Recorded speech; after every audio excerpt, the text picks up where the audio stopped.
आहे तुम्हाला काही वेगळं वाटतं का? आज मुस्लिमचा वाढदिवस आहे आणि दुसरी गोष्ट महानगरपालिकेची निवडणूक पण येत आहे. काय तुम्ही कसं बघता याच्याकडे?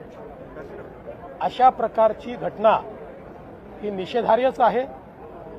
ज्या कुठल्या समाजकंटकांनी ही घटना केली आहे त्याला पोलीस शोधून काढतील आणि त्याच्यावर कारवाई करतील. यापेक्षा जास्त याला राजकीय रंग देणं हे मला योग्य वाटत नाही. पालघरमध्ये एका शेतकरी आहे तर ती कर्नाटक सरकार वाढवायला निघालेलं आहे, तर आपली त्याबाबत काय प्रतिक्रिया त्याला असेल? महाराष्ट्राचा अलमट्टीची उंची वाढवायला विरोध आहे. या संदर्भात आवश्यकता पडली तर महाराष्ट्र सर्वोच्च न्यायालयामध्ये जाईल आणि त्या ठिकाणी कर्नाटकच्या विरुद्ध पिटिशन करेल. संभाजीनगरमध्ये एका शेतकऱ्यांनी आत्महत्या केल्याची माहिती समोर येते. अधिकाऱ्यांसमोर आता माझ्याकडे माहिती नाही.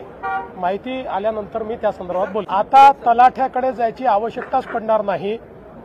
पुढच्या 3 महिन्यामध्ये आम्ही टप्प्याटप्प्यानं ज्या योजना ऑनलाईन आणतो आहोत त्यामुळे कुठल्याही कागदाकरता एकदा हे सगळं ऑनलाईन झाल्यानंतर कुणालाही तलाठ्याकडे चक्रा माराव्या लागणार नाहीत.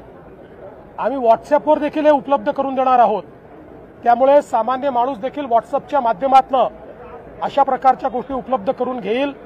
लोकांना चक्रा माराव्या लागू नये म्हणूनच ही व्यवस्था उभी केली आहे.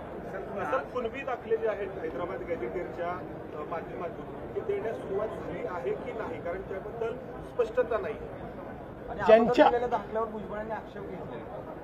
असं आहे की पहिली गोष्ट तर आम्ही जो GR काढलेला आहे त्या GR प्रमाणे जे पात्र होत आहेत त्यांना दाखले मिळतील.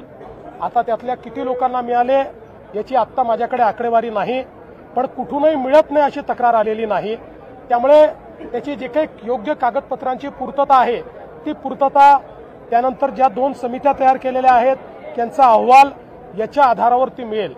आणि भुजबळ साहेबांनी जे म्हटलेलं आहे या संदर्भात यापूर्वीच मी स्पष्ट केलेलं आहे, खाडाखोड चालणार नाही. ज्यांच्याकडे दाखले आहेत त्यांच्याच नातेवाईकांना ते दाखले मिळू शकतात. आपला कायदा आहे त्यामुळे त्यानुसार मिळतील. आणि जर कोणाला एखाद्यावरला मिळालेल्या दाखल्यावर आक्षेप असेल तर तो आक्षेप घेऊ शकतो. त्यामुळे असं जर भुजबळ साहेबांच्या पुढे नजरेस आलं असेल तर निश्चितपणे अशा प्रकारची दखल घेऊन त्या संदर्भात तक्रार केली तर तक्रारीवर उचित कारवाई केली जाईल. आता तलाठ्याकडे जायची आवश्यकताच पडणार नाही. पुढच्या 3 महिन्यामध्ये आम्ही टप्प्याटप्प्यानं ज्या योजना ऑनलाईन आणतो आहोत त्यामुळे कुठल्याही कागदाकरता एकदा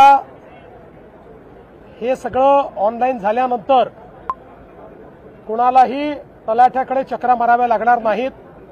आम्ही व्हॉट्सअपवर देखील हे उपलब्ध करून देणार आहोत. त्यामुळे सामान्य माणूस देखील व्हॉट्सअपच्या माध्यमातून अशा प्रकारच्या गोष्टी उपलब्ध करून घेईल. लोकांना चक्रा माराव्या लागू नये म्हणूनच ही व्यवस्था उभी केली आहे. कुणबी दाखले जे आहेत हैदराबाद गॅझेटियरच्या माध्यमातून ते देण्यास सुरुवात झाली आहे की नाही, कारण त्याबद्दल स्पष्टता नाही.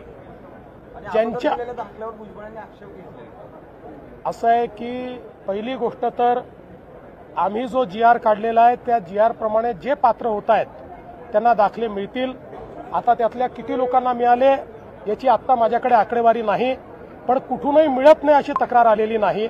त्यामुळे त्याची जे काही योग्य कागदपत्रांची पूर्तता आहे ती पूर्तता त्यानंतर ज्या 2 समित्या तयार केलेल्या आहेत त्यांचा अहवाल याच्या आधारावरती मिळेल. आणि भुजबळ साहेबांनी जे म्हटलेलं आहे या संदर्भात यापूर्वीच मी स्पष्ट केलेलं आहे, खाडाखोड चालणार नाही. ज्यांच्याकडे दाखले आहेत त्यांच्याच नातेवाईकांना ते दाखले मिळू शकतात. आपला कायदा आहे त्यामुळे त्यानुसार मिळतील. आणि जर कोणाला एखाद्यावरला मिळालेल्या दाखल्यावर आक्षेप असेल तर तो आक्षेप घेऊ शकतो. त्यामुळे असं जर भुजबळ साहेबांच्या पुढे नजरेस आलं असेल तर निश्चितपणे अशा प्रकारची दखल घेऊन त्या संदर्भात तक्रार केली तर तक्रारीवर उचित कारवाई केली जाईल. पुतळ्यावरती लाल रंग टाकला गेला. सकाळपासून त्याच्यावर शिवसेना एकदम अग्रेसिव्ह झालेली आहे. चौकशी होणार नेमकं काय आहे तुम्हाला काही वेगळं वाटतं का? आज मुस्लिमचा वाढदिवस आहे आणि दुसरी गोष्ट महानगरपालिकेची निवडणूक पण येत आहे. काय तुम्ही कसं बघता याच्याकडे? अशा प्रकारची घटना ही निषेधार्हच आहे. ज्या कुठल्या समाजकंटकांनी ही घटना केली आहे त्याला पोलीस शोधून काढतील आणि त्याच्यावर कारवाई करतील. यापेक्षा जास्त याला राजकीय रंग देणं हे मला योग्य वाटत नाही. पालघरमध्ये एका शेतकरी आहे तर ती कर्नाटक सरकार वाढवायला निघालेलं आहे, तर आपली